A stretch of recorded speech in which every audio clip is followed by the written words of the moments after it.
요즘 들어 하루 종일 피곤하고 자주 몸이 붓거나 소화가 잘 안 되진 않으시나요? 잠을 충분히 자도 개운하지 않고 예전보다 감기도 쉽게 걸리신다고요? 대부분 이런 증상들을 보이면 나이를 먹어서 그런가 보다 하고 넘어가곤 합니다. 하지만 정말 그럴까요? 사실 이런 증상들은 단순한 피로가 아니라 몸속에서 남모르게 진행되는 조용한 살인자 만성염증 때문일 가능성이 큽니다. 만성과 염증? 별로 심각하지 않은 것처럼 들리시겠지만 이 만성염증은 심장병, 당뇨, 치매, 심지어 암으로도 이어질 수 있는 심각한 현상이라는 사실. 염증이라고 하면 상처가 아물 때 나는 진물이나 여드름과 같은 이미지가 떠오르는데 어떻게 만성염증이 이렇게 큰 병으로 이어질 수 있는 걸까요? 내가 사소하다고 생각했던 증상이 몇 년 후 발생할 심각한 병증의 시작이 될 수 있으니 집중해서 들어보시고 만성염증을 예방할 수 있는 방법도 함께 알아가세요. 여기서 잠깐 대부분의 사람들이 잘 모르는 만성염증과 일반염증의 차이를 알려드리겠습니다. 사실 염증이란 우리 몸을 방어하는 기초적인 면역 기능으로 세포의 구조나 기능에 손상이 발생했을 때 면역 체계에서 이를 제거하고 손상된 조직을 복구하기 위해 자연스럽게 일어나는 증상입니다. 일반적으로 상처가 나거나 병원균이 침입했을 때 나타나는 급성염증이 우리가 흔히 생각하는 염증인데요. 이 급성염증은 일시적이고 명확한 원인이 있기 때문에 고름이나 고열처럼 뚜렷한 증상이 나타났다가 사라지는 것이죠. 하지만 만성염증은 이런 급성염증과 완전히 다릅니다. 많은 의사와 전문가들이 만성염증을 두고 조용한 살인자라고 비유하곤 하는데요. 왜 이런 살벌한 별명이 붙게 되었는지 지금부터 공개할게요.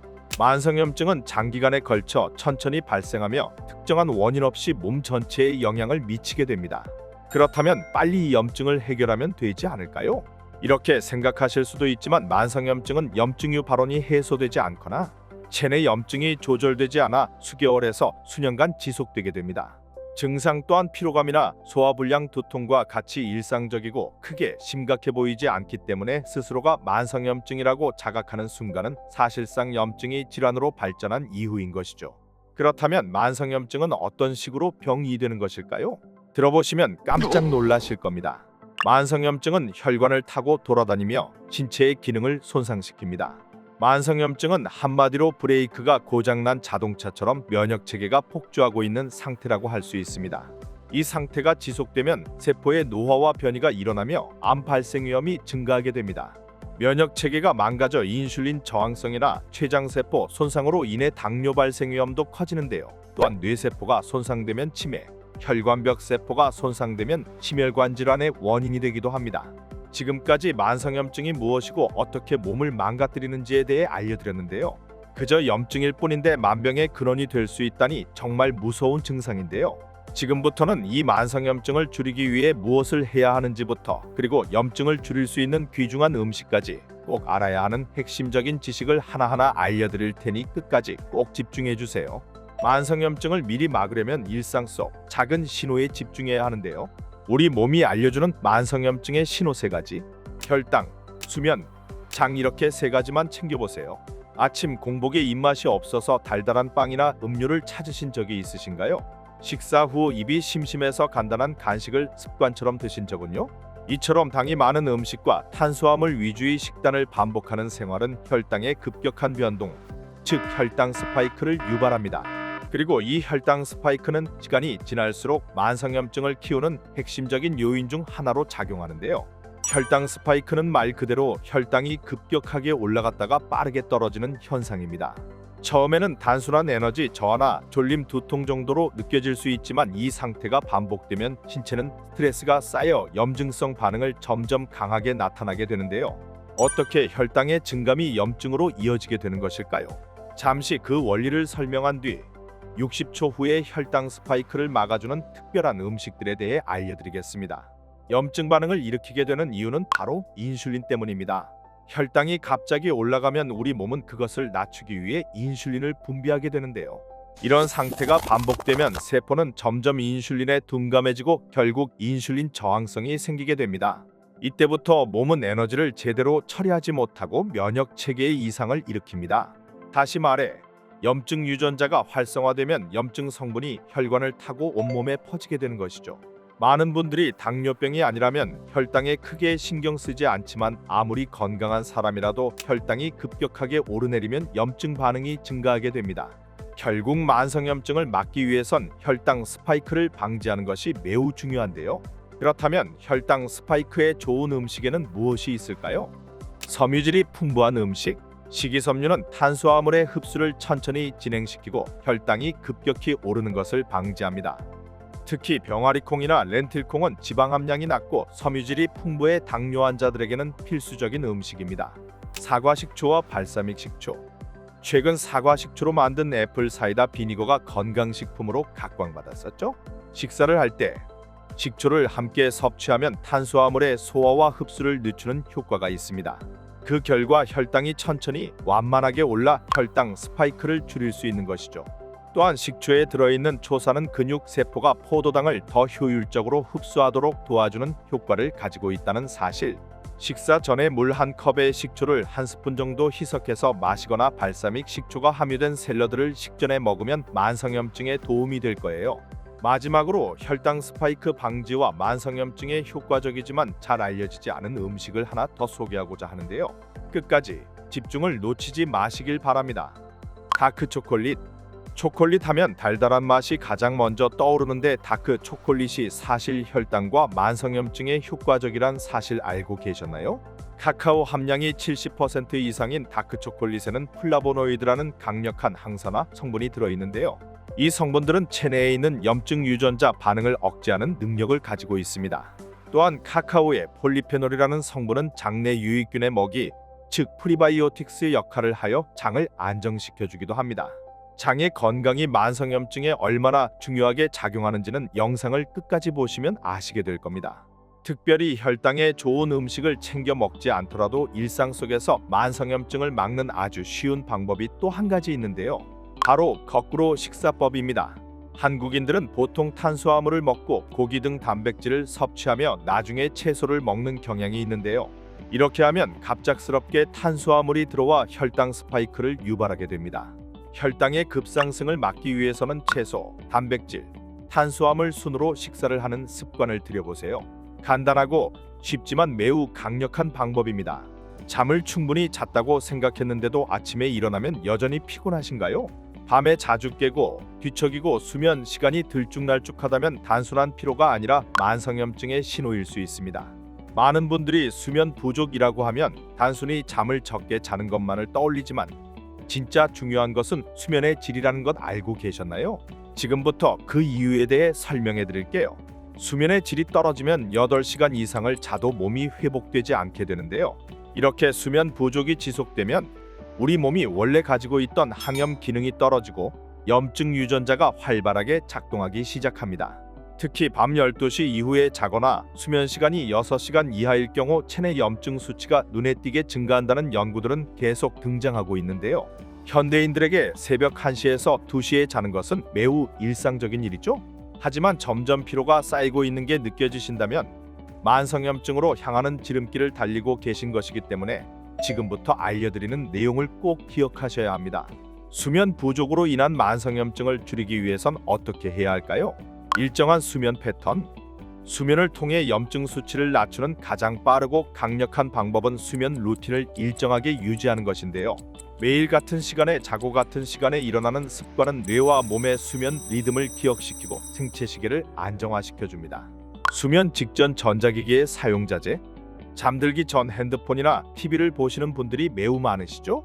전자기기에서 나오는 블루라이트는 멜라토닌 분비를 억제해 잠들기 어렵게 만들 뿐만 아니라 수면 중 뇌파의 질에도 영향을 미쳐 깊은 잠을 방해합니다. 물론 전자기기를 보지 않고 일정한 시간에 잠들려고 노력해도 이미 생체 리듬이 깨지셨다면 잠드는 것이 쉽지 않을 수도 있는데요. 이럴 땐 음식에 도움을 받을 수도 있습니다. 만약 잠드는 것이 힘드시다면 먹기 좋은 음식을 공개합니다.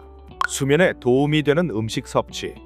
마그네슘이 풍부한 음식은 신경 안정에 도움을 주고 숙면을 유도하는 미네랄을 공급하는데요.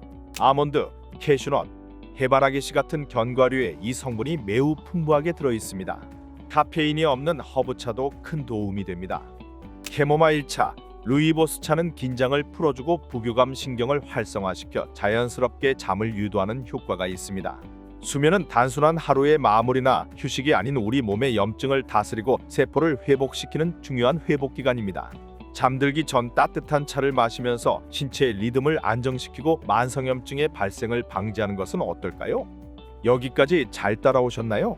지금까지 혈당 관리와 수면 패턴의 유지를 통해 만성염증을 방지하는 방법에 대해 설명드렸는데요. 이 두 방법을 지키더라도 한순간에 심각한 만성염증을 유발시키는 원인이 또 한 가지 있는데요. 만성염증 없이 건강하게 살아가기 위해서 마지막 권인까지 집중해서 들어주셔야 합니다. 소화가 자주 불편하고 변비나 설사가 반복된다면 장내염증을 의심해봐야 하는데요. 사실 우리의 장 건강은 만성염증과 매우 깊은 관련이 있습니다. 장내 미생물은 면역 조절에 중요한 역할을 하는데요. 가공식품과 설탕이 많은 식단이 장내 유익균을 죽이고 유해균을 증가시키게 된다면 장내 염증이 발생하게 됩니다. 만약 이 염증이 장 점막을 손상시키면 독소가 혈액으로 유입되고 전신으로 퍼지며 만성염증의 시작이 되는 것이죠. 따라서 만성염증을 줄이기 위해서는 건강한 장 건강을 유지하는 것이 매우 중요합니다. 장 건강에 가장 직결되어 있는 두 가지 유산균은 바로 프리바이오틱스와 프로바이오틱스인데요. 이 두 성분은 비슷해 보이지만 잘 모르고 섭취하면 큰 효과를 볼 수 없습니다. 지금부터 두 성분에 무슨 차이가 있는지 아주 간단하게 설명드린 뒤 프리바이오틱스와 프로바이오틱스 함량이 충분한 음식들에 대해 설명하겠습니다. 프로바이오틱스는 우리가 흔히 말하는 유산균 그 자체입니다. 장내 환경을 건강하게 만들기 위해서는 프로바이오틱스를 섭취하는 것이 좋은데요. 그렇다면 프리바이오틱스는 무엇일까요? 프리바이오틱스는 한마디로 설명하자면 유산균의 먹이 역할을 하는 존재입니다. 따라서 프리바이오틱스는 프로바이오틱스를 섭취하지 않은 상태에서 먹으면 큰 효과를 기대할 수는 없는 것이죠. 프리바이오틱스는 가공된 형태로도 시중에서 구매할 수 있지만 과도한 섭취를 할 경우 복부팽만을 유발할 수 있기 때문에 보충제보다는 자연식품을 먹는 것이 더 안전하다고 볼 수 있습니다. 지금부터 장 건강을 지키고 만성염증을 막는 데 탁월한 음식들을 소개할게요. 치커리. 치커리에는 이눌린이라 불리는 성분이 풍부한데요. 이 이눌린은 프리바이오틱 성질을 띠는 대표적인 성분입니다. 국내에서는 생소한 식품이지만 해외에서는 치커리 뿌리를 이용한 가루나 차를 종종 마시곤 합니다. 과거 커피가 고급품일 때 치커리 뿌리를 탄 차를 커피 대용으로 마시기도 했기 때문에 카페인이 적고 장 건강을 촉진시키는 식품을 찾고 있으시다면 치커리 뿌리차를 드셔보세요. 이번엔 조금 더 익숙한 음식들을 알려드릴까요? 덜 익은 바나나? 완전히 노랗게 익기 전에 바나나는 저항성 전분이 많아 프리바이오틱스의 역할을 할 수 있는데요. 대부분 마트에서는 바나나를 살 때 아직 익지 않은 초록빛의 상태로 판매하고 있어 쉽게 구할 수 있다는 장점이 있습니다. 다만 너무 많이 섭취할 경우 복부팽만과 복통 등의 부작용이 나타날 수 있으니 섭취에 주의하세요. 생양파와 생마늘. 양파와 마늘이 몸에 좋다는 사실은 누구나 알고 있지만 이 두 식품이 프리바이오틱스의 기능도 있다는 사실은 잘 알려지지 않았는데요. 양파와 마늘에는 치커리와 같이 이눌린이 풍부하게 함유되어 있습니다. 특히나 익히지 않은 날것이 상태일 때 더욱 프리바이오틱스로서의 역할에 충실하다고 합니다. 그렇다면 식품을 통해 프로바이오틱스를 섭취할 방법엔 무엇이 있을까요? 콤부차. 콤부차는 발효된 홍차로 식이섬유와 프로바이오틱스가 함께 함유되어 장 건강에 탁월한 효과를 보입니다. 프로바이오틱스는 시중에 보충제의 형태로 많이 보급되어 있는 데다가 식품의 경우 냉장을 해야 오래도록 파괴되지 않고 살아있기 때문에 나토나 김치와 같은 발효식품이 아니고서야 식품을 통해 섭취하는 것이 쉽지 않은데요. 이 콤부차는 시중에서도 흔하게 구할 수 있으며 다이어트 식품으로도 알려져 있기 때문에 무당이나 저당 형태로도 섭취할 수 있습니다. 오늘은 만병의 근원, 만성염증에 대해 알아보는 시간을 가져보았습니다. 만성염증은 만병의 근원이기도 하지만 반대로 생각해보면 만성염증을 막으면 앞으로 큰 병에 걸릴 확률이 현저히 줄어들 수 있다는 의미이기도 합니다. 지금까지 어른 건강과 함께 만성염증의 정의부터 시작해서 만성염증을 통한 질환을 막기 위해 장 건강을 유지하고 적절한 질의 수면량을 지키며 혈당 관리를 도와주는 음식과 습관에 대해 꼼꼼히 짚어보았는데요. 일상 속에서도 충분한 식사 습관과 관리를 통해 앞으로의 큰 병을 막아보세요. 오늘 이 영상이 조금이라도 도움이 되셨길 바라며 이 외에도 저희가 자세히 다뤄줬으면 하는 증상이나 건강 이슈가 있다면 댓글로 공유해주세요. 남겨주시는 댓글을 참고하여 더 알차고 유익한 영상으로 돌아오겠습니다. 영상이 도움이 되셨다면 구독과 좋아요, 알림 신청까지 꾹 눌러주시고 소중한 분들께도 공유 부탁드립니다. 오늘도 건강한 하루 보내세요.